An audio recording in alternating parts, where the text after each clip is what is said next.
Hi guys! So ayan po, mangunguha kami ngayon ng santol. So ayan na po si Christine. Ando na sa taas. Umaakyat na siya.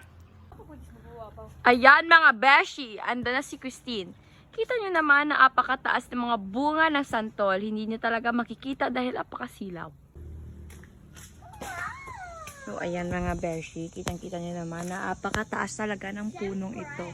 Tsaka mga beshi, hindi ko natatakot akong umakyat kahit nakahagdan.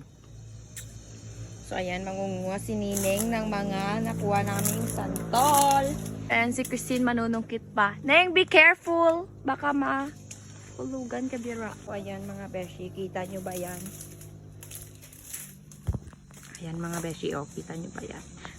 So ayan si Christine Ann. Hindi makikita dahil apakasilaw talaga. Apakarami talagang bunga pero lang alam nyo na. Yan mga beshi ko. Mga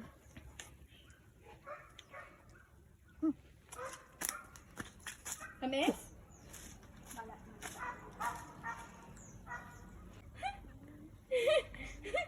Ito po yung mga nakuha naming santol.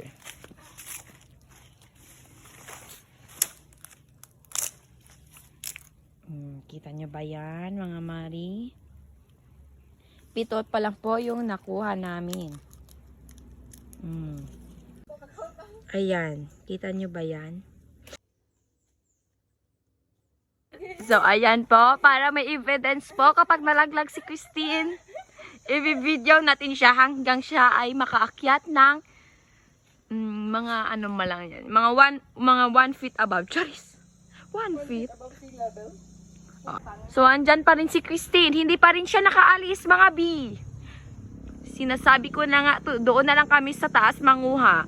So, si Christine, sa taas na po siya. Ngunit wala pa rin siyang nakukuha. Kita nyo ba? Dapat lamok! May po talaga dito lamok. I can't na po. Ayan po, kakainin ko na po tong isa.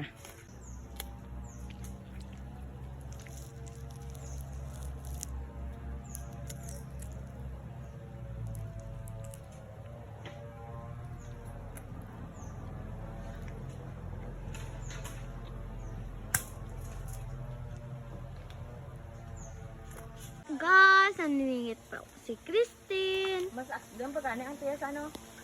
Ang diya.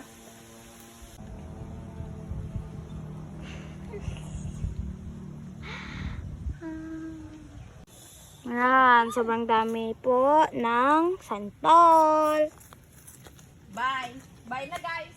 Mag-equip na ako sa social media. Ayan po guys. So, beautiful. Ito, liit-liit. Parang ano lang. Parang dulce. Mauwi na po kami.